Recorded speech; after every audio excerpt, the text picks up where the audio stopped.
I'd like to call to order a regular meeting of the Algonac Board of Education for Monday, July 24th, 2017, at 7 o'clock. If we could have the Pledge of Allegiance and a moment of silence. Pledge of Allegiance To the flag of the United States of America and to the republic for which it stands, one nation, under God, indivisible, with liberty and justice for all.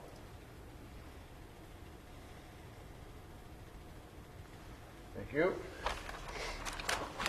And a roll call, please. Okay, Sharon Stiltner here. I just saw that Okay, too. Heather Arneal Roberts. Here. They're all the wrong names. Wrong names. Chuck Busatel. Here. Phil Clark. Here. Heidi Campbell. Here. Andrew Goulet. Here. And who am I missing? Oh, Ray Privolowski. Here. Mr. President, we have a quorum. Okay. Recognitions and presentations. Mr. Latos. Okay. Last board meeting, I told you that I would have somehow in my mind I was going to get through how I wanted to distribute some of these duties. And I really did take a lot of time because having done all these jobs at one point, really was trying to match the skill set of the people with the job that they were doing. And I'll kind of explain a little bit about that. But there was really quite a bit of thought that went into it. And then, of course, there were some things that just at this point in time I didn't feel real comfortable giving away at all. And so I'll cover that today, too. The thought process that went into it, first of all, in terms of cost savings, we've gotten smaller in every area. We've got teachers this year. We've got secretarial staff. The administration's not immune to that. So when we started to look at things, how can we get some savings out of this? My thought was take a little bit from every area. And so when I started to look at that and understand how does this work, because I've been in the position as long as I have, and each report kind of gets repetitive after a while, so by about 8 years in, kind of got it down pat. So I do feel very confident that with my knowledge and with somebody that I can train and somebody that has a pretty good background, I think we can make it work. I don't know that it'll be perfect right off the bat, but I think, it's like I said, the cost savings is well worth trying to make it work.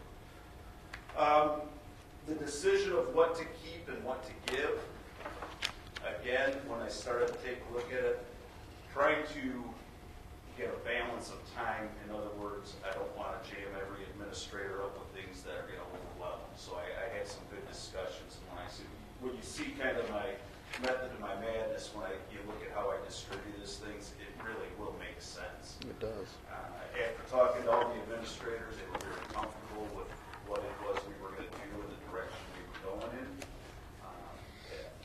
Obviously, again, there'll be a learning curve, and a lot of that's going to be, at least for a year, retraining them in certain areas because it's not something you really can just throw them on a thing. You kind of have to sit down and go through the reports at least for a year. So that's what we'll do.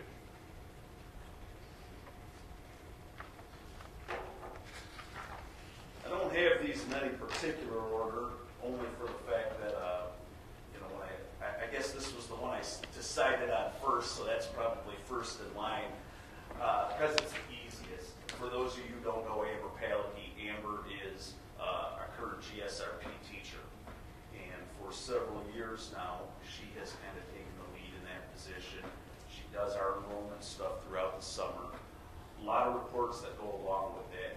Basically, to this point, I was able to oversee the program, but when I needed the information for the reports, she was my phone caller, she was my contact. Okay, can you send me this kind of stuff? And I was doing a lot of input and working with the county and that type of thing. My worry on this and why I kind of waited on this was they don't necessarily like when a teacher is also kind of overseeing the books a little bit. But I sat down and talked with Becky Gornak, who is the person that runs GSRP up at the county, and she said, yep, she felt very confident that Amber could handle both of them. Didn't see it as being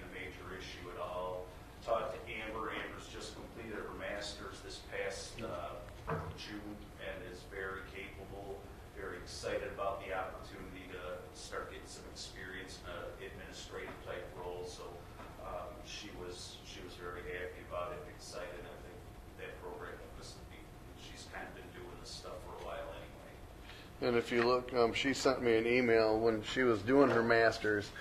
Part of what she had to do for her master's was she had to interview school leaders or whatever, and she called me and asked me if I would be willing to sit down and talk with her about this list of stuff that she had. And we sat down for an hour, 2 different times for like an hour each time.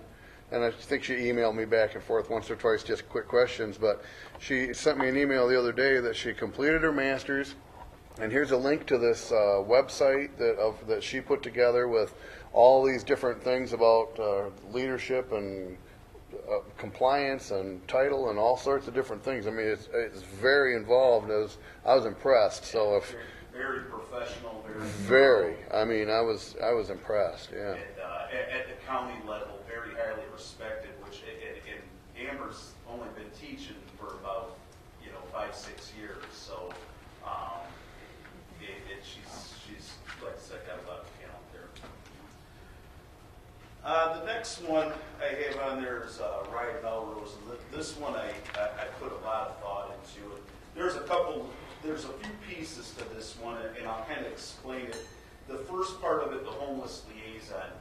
I think Crystal and I did a lot of the legwork. I should say Crystal did a whole lot of the legwork of what we need to do. About every 3 years, we have an audit on homeless stuff, and outside of that, it's keeping track of it about quarterly. We keep a binder on the information, what things we do in terms of how we identify homeless in the community, what services we offer them. So there are some pieces to it, but it's not something where you would sit down every week or even sometime every month and have a task to do. A lot of it's periodic throughout the year, not real time consuming, not something that I can see take a lot. And a lot of our homeless, at least in terms of what we consider, what we define as homeless, which is doubling up in a lot of cases, doubled up families. The high school, middle school see a whole bunch of them. And so that made sense to me for Ryan to take that on. He's able to be close with it, work with his secretaries, making sure when we have new enrollees come in that we're identifying, are they moving in with grandpa and grandma, are they moving in with a different family, and I think he'll be a good person to keep a pretty good eye on it. The next one I'm pretty excited about, and I hope you share some of this enthusiasm with me, because having talked to, I listened to Ray, and I keep thinking back when we were starting to talk about some of the things that we're missing in our district and maybe even over the county. The School to Work program. Told you in the Friday communication last week that I talked to Kevin Miller up at the county level, and he had a really strong feeling about this as well. We know that the tech program, although a great program, serves very few, not nearly as many as we'd like to.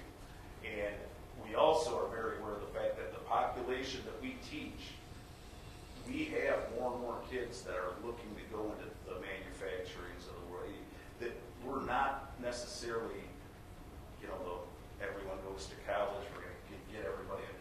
And that's all right, because there's a lot of jobs out there, there's a lot of possibilities out there for these kids, but getting them some of that stuff while they're still with us, that's the service we should be providing for our kids, because they will benefit from that stuff.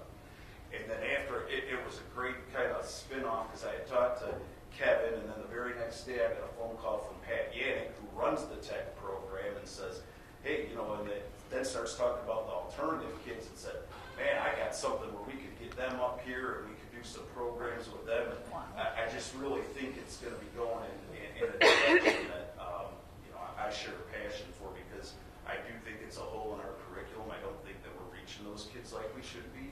And just something that it's glad to be taught. Once I talked to the RESA and kind of figure out they believe it, they buy into it.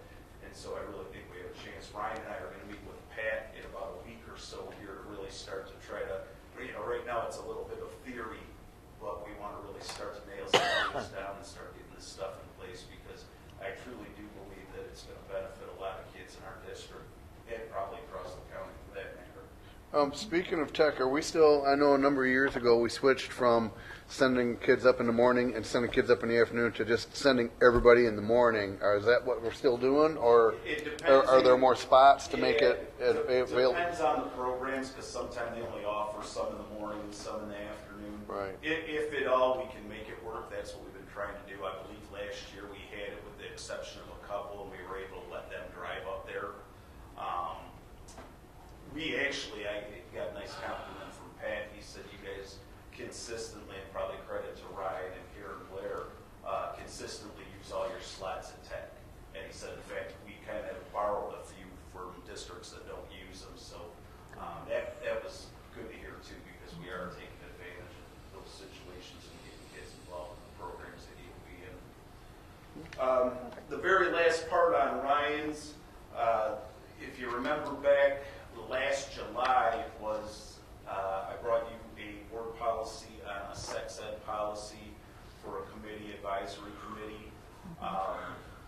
Through the Michigan Model of Health, there are certain steps that you have to take in order to be able to teach sex education, and we had just kind of gotten to the first part of it, was adopting a board policy, and then from there it's forming a committee, which we've got all set, and we've met a couple times. But there are steps still to go. Ryan's got a couple things that he has some ideas on, and I certainly think that, again, a committee probably that you're going to be meeting, Heather sits on it, probably going to be meeting 2-3 times a year. But some things, again, it's, for lack of better terms, it's a compliance check-off thing, but it's things that need done. And, certainly, if you have somebody that can put some time into it, I think we could have a pretty good product out there as well.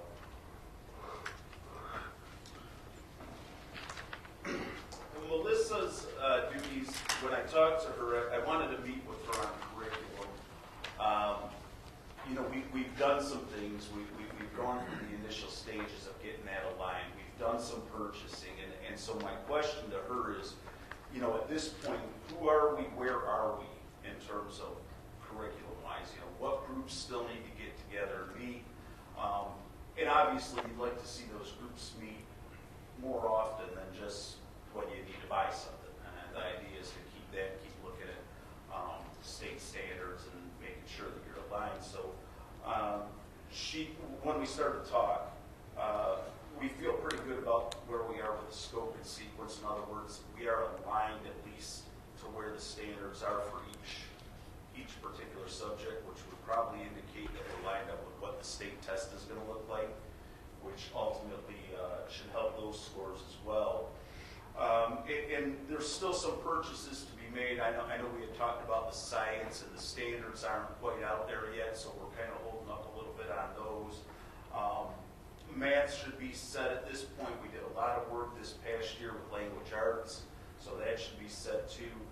Social studies, still some work to do on that, but I think we're getting kind of lined up. One of the things that she expressed to me that she would like to do, which I think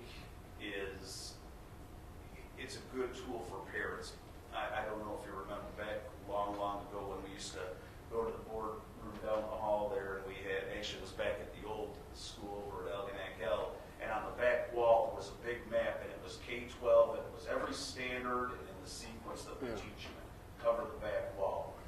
We haven't had anything like that in quite some time because our curriculum hasn't been aligned that way, and it's something that she wants to put together, and I think it's a neat thing. It's a great tool to set parents when they start to ask you, what is it that you teach? Where do you teach it at?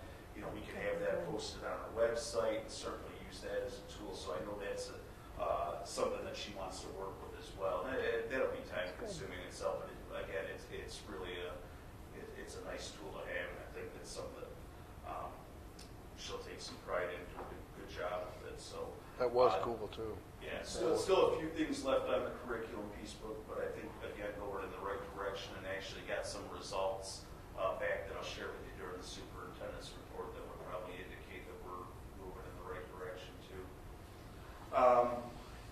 The other part, the new part that Melissa will be taking on is the title coordinator for Title I and II funds. Melissa has been a principal of a title building for pretty much since she started as principal. Algonac L, she was principal of title building. Now she's moved over to Millside, which is also a title building. She has good connections at the county level. Certainly that's one that I can help her with quite a bit. I have the background in it. Like I said, we're due for an audit, so that was one I didn't have any problem with passing on to somebody else. I was okay with that too. We're probably, I would guess, I haven't heard anything about this year,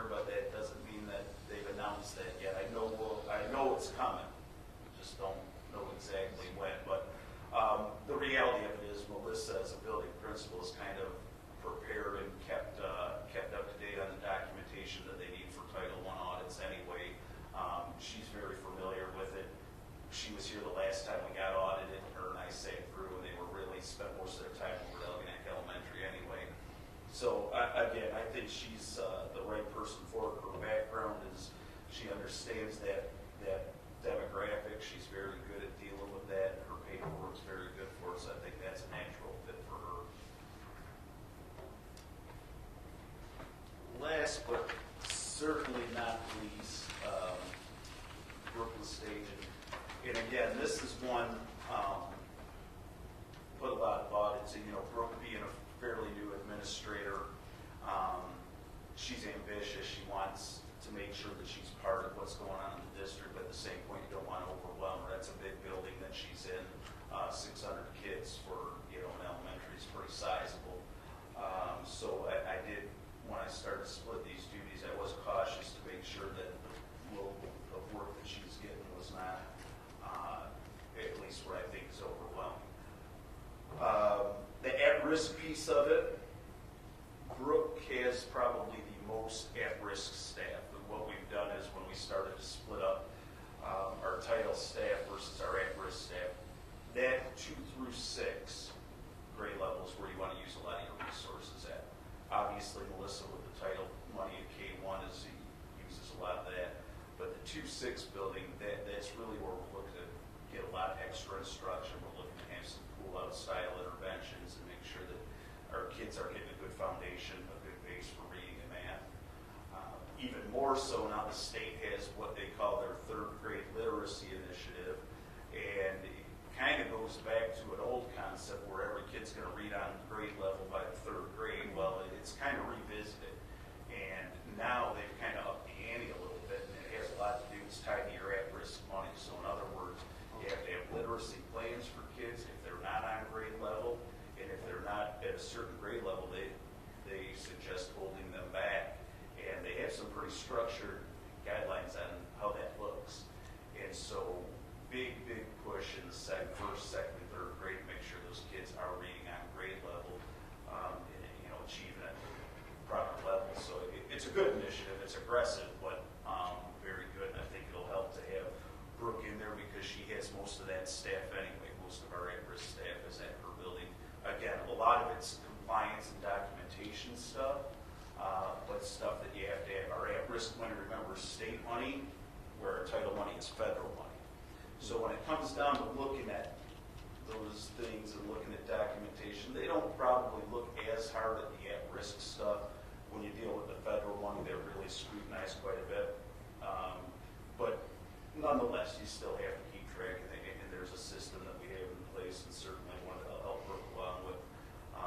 You know, she seems comfortable with it. She worked with our at-risk staff quite a bit this year anyway, so I think she's ready to take that on as well.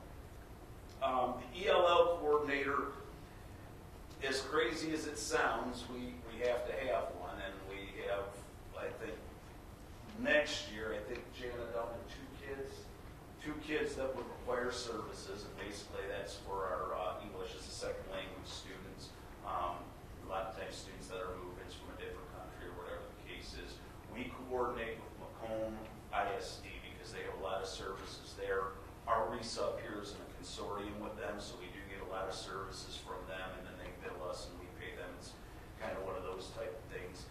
Again, not real time consuming, only for the fact that we have a couple kids, but those kids still need to be tested every year on the state test for, which is called the WEDA. It's a world language test. And so there are still some hoops that you have to jump through. Jana does quite a bit of it in terms of inputting the data, ordering the tests and those types of things, but I'm going to have Brooke look that over because I believe this year both of the kids are going to be in her building. Hold on, moving on to this one, right? So, but anyway, I think that's again not real overwhelming. Just would be that's one that I just never felt like I've put a ton of time into it, mostly because there's only a couple kids that are involved in it. But still, again, things that we need to do and services we need to make sure that we're providing for them. The very last one, again, something that listening to the board and talking about where we aspire to be in terms of test scores and this type of stuff. One of the things that we wanted to do is find some form of consistent data. And we haven't got that from the state, unfortunately, because the test changes. And it's changing. And finally, after a couple of years, we have now taken the same test 3 years in a row. So that's a good thing. But one of the most kind of dusting off an old thing that we got rid of years ago, this year we are going back to NWEA. And that was something that we thought was a very, very effective tool at one point. The old version, when technology wasn't what it was, and it became very difficult because we didn't have a lot of labs and those type of computer tests. So to get every kid through there, and there's 3 testing periods throughout the year, kind of took your whole lab up for a good portion of the year. We now have the technology to accommodate it. There was a point in time when NWA kind of priced itself out. They got very expensive in terms of per kid. We've come to find that they're very comparable now with other people that have data tools. So I think that pretty excited about this because it gives good data. No doubt in my mind, NWA gave us the most accurate data in terms of when you looked at the data they had and how they fared on the state or national tests. It was the most norm. They were very close to how that lined up. So I do believe it's going to be a very effective tool for us. With that said, somebody's got to mine through the data. Those scores are only good if we're getting back in the hands of the teachers, where they can look and say, all right, obviously we're scoring low in number sense, or we're scoring low in phonemic awareness. We need to make sure that we're taking care of, our instruction needs to be driven by that data. So having talked to Brooke, and I think when we start talking about goals of being at above state averages and at county averages, and you need to get that stuff out in a timely manner. In other words, when we get those scores, we need to have them ready because we don't get a whole lot of time to start to remediate some of that stuff. So I do think it's important that we have somebody that takes the lead on that. It's a position that I used to, back many years ago when Mike was here, I used to take a lot of pride in that because I think it really kind of shines a light on where you're going, what direction you're going in. Are you doing things, are you moving in the right direction at very least? And so in talking to Brooke, I think that it's something that she has a background in. She is very good with data. If you ever watch, she makes a lot of decisions in her building based on data. So it's something that I feel pretty confident. And again, we know that this stuff, data is great, but it's a matter of putting it into practice in the classroom. But I want to be able to give that information to teachers. I want them to have that in their hands to where they can, when we start to drill down and say, okay, here's your numbers, here's the areas where we're missing, what are we going to do to fix this, how are we going to change how we instruct? And so I think that if we make that a priority and we get them those numbers, and like I said, I think the NWA is going to help because it'll show some glaring weaknesses if we have them. But I do want to make sure that we're spending money to find out how these kids are scoring. Let's make use of that data too. Speaking of data, John had gotten that edX. Do we still have that? Are you keeping that, or what are we doing? Andy, There's lots of interesting stuff in it, that demonstration we saw. Yeah. But is it? It's a good program. I really do believe it is. To be honest with you, I've never had a chance to even look at the capability of it. Right. Certainly something that I wouldn't throw out before I gave it a real good look at. To be honest with you, I haven't quite got that far yet. But I don't even really know exactly what. What's the cost on that, Al? Yeah, I don't It's know. covered by state funds, No, but what's the cost? like 2,000, I would say, in the area of 2,000, but the state grant covers that. They covered it last year. Okay. That we get each year, we may or may not get that. And it compares your school and your school buildings and your school district to other districts just like yours, like all over the state, not just the county, not just the state, but all over the place. That's what I thought was cool about it. Yeah, well, it is a nice, like I said, it's a lot of apples to apples, which is good. The only part of that is that it's, sometimes I don't know where they get the data from, because we found a lot of discrepancies in kind of what we're seeing, so I don't know. A lot of times they don't have the data from, we could put the data together quicker than they can, because we have access to our own, but definitely something to take a look at. So Al, do you see Brooke putting together like a integrated dashboard, whether it's edict stuff or NWEA or whatever, just kind of a holistic picture that we can aggregate things? Absolutely, and I want to be able to, like I said, we used to always, the very first thing, you know, as you know, we find out where we rank in the state, and we find out where we rank in the county, but I would like to have something that's, shows not only, to me, it's important when you're looking at growth, because a lot of things that we're doing are based on achievement growth. I want to look at last year compared to this year. You know, are we trending up? So yeah, but I think that's exactly where I want to go. It's kind of what I see Brooke doing. I have a question about, so you were talking about the third grade thing. Yep. Now, Algonac and Yale partnered and did we called it the third grade reading initiative Yeah. back when. So is this comparable to, more in depth of, or, I mean, is it pretty much based on what we were doing, or? I think so, Andy. It's the only difference is instead of us doing that to ourselves, it's the state doing it to us, so we kind of got to play by their rules. Right. When you look at some of the expectations, it's a little overwhelming. We started last year, even though it's not really going into place until this year when it starts moving. They're talking about growth plans for every kid that's not on level. You know, we've got a lot of kids that aren't quite there yet, and that we got to move in the right directions. With that growth plan comes parent meetings with each kid. I mean, there's a lot to it. So probably a little just more in depth, Andy. Kind of the same concept of what we were doing with the back in the day there, but yes, certainly a little more in depth, I think. A few more strings. Why wouldn't there be? For the state. Yeah, the very last part that I have for you, the compensation and savings. I guess the best thing I could tell you about this is I've talked with my administrators who have,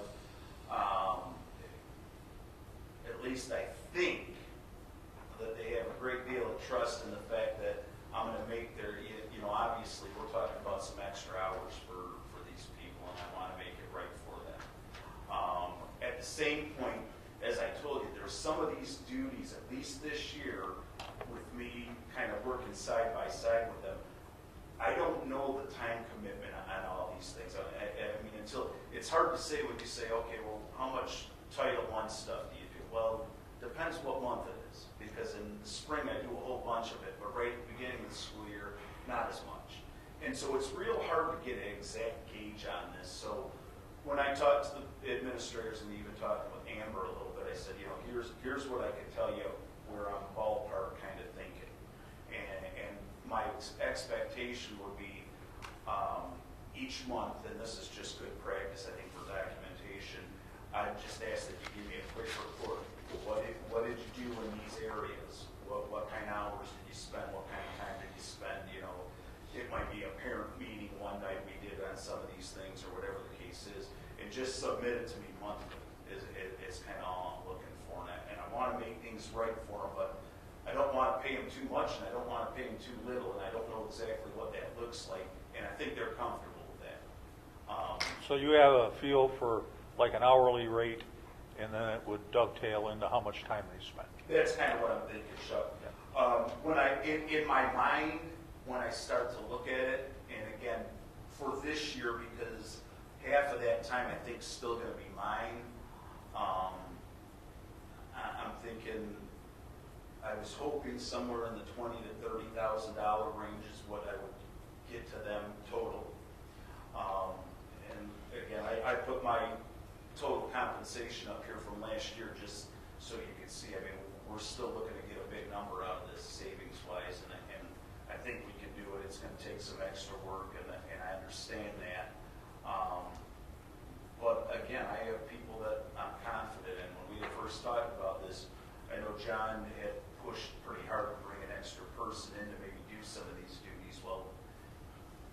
it's an interesting position because that position is not, there's not generally people out there that do all those duties in a district. A lot of districts our size do it just like we're going to do it right now, where you have a principal that does this and you kind of have that type of thing. That's more of the trend. I think with people getting smaller, with us getting as small as we have, in my mind, bringing on an extra person doesn't make a whole lot of sense because they're going to have to be trained in all this stuff anyway. So to me, it's let's train some people that we have here that have some backgrounds, that have a skill set that match some of these things, and try to help them along that way. And I do believe we'll cover it. I've decided in my mind at this point, I already told you the special education piece, just because of where we are right now. I don't feel real good about giving that away to anybody. At some point, that probably will go, but I just, there's a lot of compliance issues, and again, you're starting to talk about federal money, and I don't really feel like I can give the time to train somebody right now. It's almost one of those ones that's just easier if I hold that, at least at this point. Human resources, obviously, I'm not going to give that away because I want to know who I'm hiring. I'm going to make the meal. I want to buy the groceries. Right? So, Sounds like a good plan, Al. so that's really it in a nutshell. Like I said, I did put a lot of time and thought in this, only for the fact that I don't want to shortchange the kids, and I know that some of these things are, there's minor stuff, there's more in-depth stuff, but again, I think with me being able to guide some of these folks, I think we'll get to where we have to get to. We'll be able to cover that position at least for the most part. Looks like where you've spread it out, there's one will be busy at this time of the year, another one will be busy, so they won't like all be busy at the same time. Yeah, For the most part, tends to be how it falls. In general, with a lot of these things, March, April, May are rough because you're doing a lot of your reporting for the following year, starting to prepare those reports. So they're a little bit more busy, but again, I think it's that'll be good because I'll be able to give some more time. I think at that point, because I'll have a little bit of time on my belt too. cool. Going back to the NWEA, Yep. I'm glad to hear the reason why we stopped doing it before and now why we're doing it again. That was one of my biggest questions. But from the people I've talked to, we have to make sure that the teachers can understand that data that they're getting. They said that was the biggest concern that they had because they were paying so much money for this data, and it can be so overwhelming that the teachers have troubles figuring out exactly what it means. Yeah. So I just want to make sure we're going to get with the teachers and make sure that we give them. And probably a lot of the things that drove me to having somebody kind of head this up, Ray, is because I do believe what you're saying is true. I think that it's only, like I said, data's only good if you're using it. Yeah, Or they if you're said you get understanding excellent data, it. Yeah. but sometimes it's very hard to Yeah. figure out how to use that data. Exactly. So as long as we're doing that, I have no problems. Yeah, that's the idea for sure. And number two, I just want to put this out here. We've asked our teachers to do a lot more for less pay. So when you're trying to figure out how much we're going to pay the administrators, keep that in mind. Yep, fair enough. Anybody else? I'm done. Consent agenda. Make a motion that the Board of Education approves all consent agenda items, including agenda, minutes, personnel items, and bills as listed, items A through C. Support? Been moved and supported. Any discussion? I got one real quick piece on that. If you notice, both of those hirings there, both custodians, we've been running 3 custodians short for quite a while, and the idea was we could get by some of the summer without replacing those, at least get a month or 2 of savings. We've been 3 short throughout the summer, and we've just kind of been trying to do our best and plug along, and we're kind of getting to a spot now where we need to get them trained for the upcoming school year. 1, number 2, we've got vacations coming in where so we want to make sure the buildings are good to go to start the school year. So it was time to start making a move on those. We have 1 more to go still, but like I said, we at least got a couple months of savings out of it. So And I love that letter that Stephen wrote. That's that was pretty good. That last sentence said it all. I love it. Anybody else? All those in favor, aye? Aye. Any opposed? That passes. Information items. Board reports. Superintendent's report. You know, I thought this was going to be a real quick meeting, and so then I ended up going out there and speaking longer than I thought, but that's, I do got just a couple items. The one thing I wanted to point out, only because she's been here for quite some time, next month on our personnel items, we'll have the resignation of Lisa Burns. And Lisa had called me and asked personally that I expressed her gratitude to the entire school board. Lisa's been with us for about 19 years, but she's ready for an administrative position. She got offered one up in Clare, family up in Clare, up in that area, in the Mount Pleasant area, and she had asked that I personally, so that letter will be part of your board packet, but I also wanted to let you know that she asked if I could, express her gratitude to all of you, and I certainly said I would do that, so. She'll be missed. She's been a leader at that high school, and yeah, she's been a good one for us. Second thing, a couple of you had asked about when we're going to pick up and move the show over to this building, and the answer to that is the goal is to be in here by the beginning of the school year. Evan's working right now. He got a couple prices on looking at the wall and whatever we're doing down there in the other end. I think it'll be, there's not a whole lot, just me, Jana, and Crystal coming over, and so it's a matter of packing up some boxes and getting over there, but we'll be here soon enough, so rest assured. The school to work thing I kind of covered already, and we talked a little bit about that, but it is pretty exciting if, especially with the Reese on board with us, because that's where the resources are at, and they can touch a lot of people and help out a lot of people. And like I said, I had a real good lunch with Kevin Miller last week, and just kind of 2 weeks back, and I just wanted to share with you. He's excited that Elginak's going to be part of this. He thinks we got some great concepts going, and he without a doubt said anything he can do to help us out, he will do. So looking forward to that. Ryan had emailed me SAT scores, and obviously with looking at growth, student growth, some good news proving, I think, that we're moving in the right direction here. Last year, that group had scored a 956, and that was a state average of 999, so we were about roughly 50 points below the state average on that. This year, state average is 1,007, and we are 1,006. I know this board, and I know the comfort level, we want to be obviously above the state average, and we want to be in the county, and I agree with that, but 50 points growth is 50 points growth. It proves that you're moving in the right, something is going right there, and I don't know if it's more attention to the tests that we've given, if the teachers are really starting to look at the data, if the curriculum lining up's getting us in the right direction, but one way or another, we're making some gains out there. So I was really happy to see that result. And again, that's going to be the focus. We're going to be going hard at this stuff and making sure that we're getting some achievement growth. And anytime the test scores can show it, that's a bonus to me too. I think that's good. Did he say what the county average was? I don't know that they had the county average yet, Ray. I'll get you guys those numbers as soon as we have them. At this point, these are preliminary scores, so. Okay. I don't think that they've have it finalized, but still looks like we're, again, going the right direction.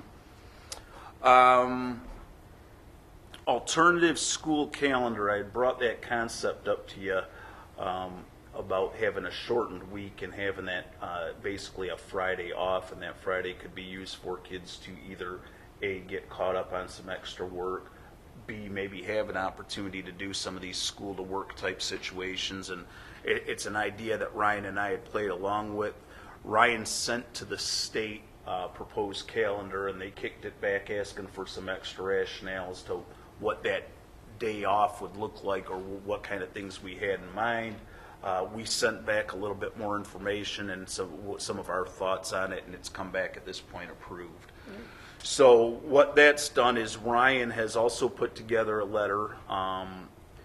We will be meeting with each student to cover student and parent in that program to cover some expectations and some changes for this year. Those letters have already gone out, and we've asked that Jeff Smith will be available to meet with that group too, because we really want to make that a quality program. And again, with the school to work stuff, we have some ideas where we think we can spark some interest over there and make that a quality program like it was at one point. So that'll be the goal. Good. And very last, I had indicated to you that we have been receiving some FOIA requests from some community members. Some requiring a little bit more work than others, and I just wanted to make you folks aware of that. Are we charging for those? Well, it's. Or the more extensive ones I anyway? think it's worth a discussion, because I know, as you know, when you get smaller, and again, you notice when Krista Garcia left, we didn't replace her, so we have one less person at our office to deal with that stuff. And I know Jana and Crystal spent a considerable amount of time the last day today, and then even into last week, where we're gathering some stuff. The one FOIA that we discussed was regarding some emails from John. Well, it's not as easily accessible as you would think when you have to go back, and Evan spent quite a bit of time drawing some of that data too. The requests some of them are getting cumbersome. So we've charged in the past on some occasions when we've had some that we feel are taking hours and Taking time and resources, Yeah. and those should be reimbursed. Should be charged for some of that. Are I we mean, if keeping? you're just sending a PDF of your Right. contract by email, That's takes different. no time. right, yep. But if are we keeping track of your hours, so that we can then Yep. Make a reasonable, Yeah. And there's pretty strict guidelines on what you can charge, how you can charge it, and it's basically the most, I think they state as the person that can do the duty that makes the lowest amount in the office is how you charge. And there's some parts to it, and then also at what level you would charge people at. But I do think, like Heidi said, if it's a matter of a PDF or ripping off an email, I don't have any problem with that. I want to be accommodating. I want to be transparent. But at the same point, we're all doing more with less time, and that time's valuable. We're busy over there, and when you start taking 2-3 hour chunks out of a day, it does get a little bit much. So Well, we changed that policy back in but a couple 12, I few think. years ago, and because of the changes in the law and guidelines that MASB gave us about when you should charge, and if you don't want to, you don't have to. For unless it's good, if it's a letter or whatever, Right. then that's one thing. Then you don't have to. But then there's and we did that, right? Yep. Well, with So- the accessibility of everything being online now, Right. Right. I mean, if they want us to go through our information to make their job easier, Right. then therefore we should be charging for it. And if you guys are comfortable with me, figuring No. out what's fair, I certainly will do that. I just wanted to get a feel for it, because it's one, like I said, I want to be accommodating, I want to be transparent, but at the same point, I want to get stuff done at the office too. Yeah, So we can't And afford our- to be doing some other stuff. And our policy covers us and protects us Yep. that way too. So Yep. yeah, absolutely. Al, Good for you. How structured is a FOIA exercise, and when you're collecting things, are there procedures we have to conform to, and the data's bundled in a certain way? We have, one of the things that kind of standard practice with a lot of districts is the first thing that we generally do is if we know we got a big one, we ask for an extension on how much time, because we can ask for a 10-day extension. And that just gives us time to, gather some of this stuff, like in this case of we had to find John's emails and also had to go through Crystal's emails. Well, once they're gone and those emails are gone, it's not, I count on Evan to bring them back, but I know that there's only so much that we can, get, and it's, when you don't know exactly what people are searching for, sometimes it makes it tough to fill. So then you kind of give them everything, because I really don't know in some cases what people are looking for, but. You might disclose, this is what we searched for. Yeah. Stream. Yeah, absolutely. What are the laws or procedures in terms of retention of, say, John's situation? He's left the district. Is there something in there that says you have to retain that for a period of time? Yeah, there's nothing in terms of, Evan and I had a conversation about what if we did that, and I think we would run out of server space in probably half a year. So we're not, it's not required? Right, right. Not required, but once you start setting policy, that we have. No, I'm not suggesting that. I just Yeah, want to play by the rules. Yep. That's all. yeah. Maybe that's a question we can ask the attorney. Yeah. How long do we have to keep this stuff on file? Yeah. And where are we at in this particular request? Are we nearing the end? Like, we're nearing the Yeah. 10-day limit? The first one. There's been about 3 or 4 of them. The first one's pretty much ready to go. I think we're still looking maybe to see if we can find any of Crystal Garcia's old, but hers are probably just CC or duplicate of John's. So I think we have that one all taken care of. One of the requests came for my contract from assistant superintendent and superintendent. That was easy enough. That was we got that one right to him PDF quickly. Yep.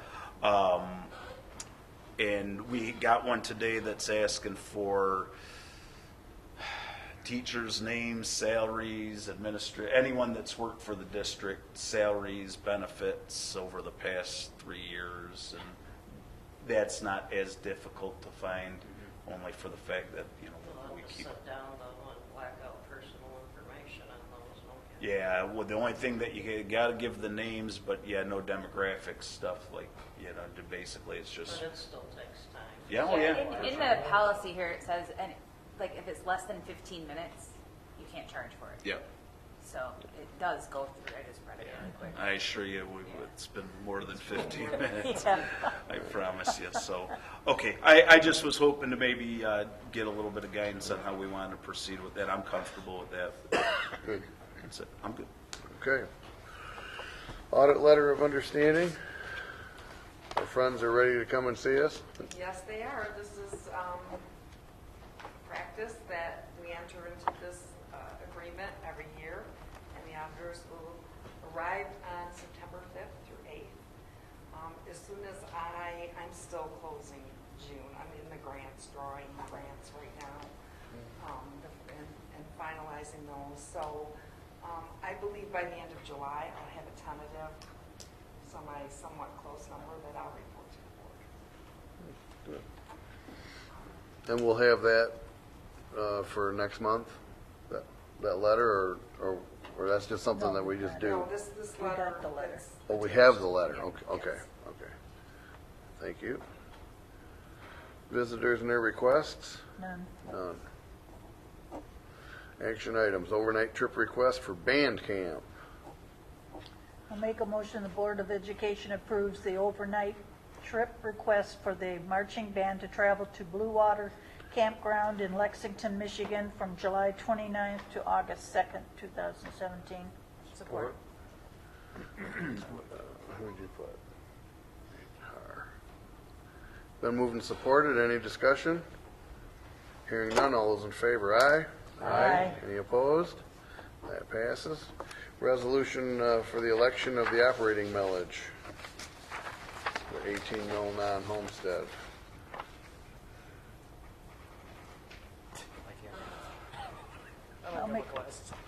I'll make a motion, the Board of Education approves the resolution as presented, calling for an election for the operating millage proposal for 18 non-homestead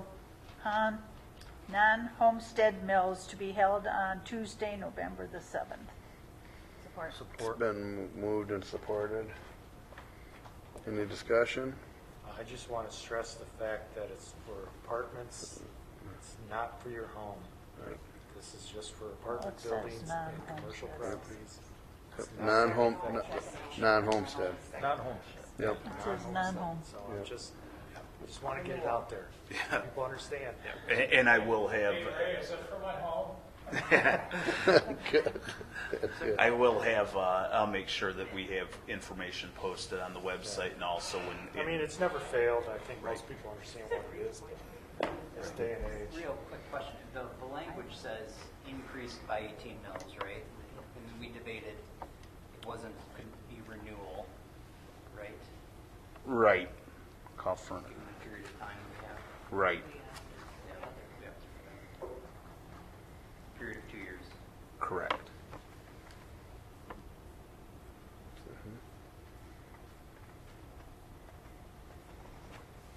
Okay. Any other discussion? Hearing none, all those in favor, aye? Aye. Any opposed? That passes. Motion to adjourn. Support? Been moved and supported, all those in favor, aye? Aye. Any opposed? Toast.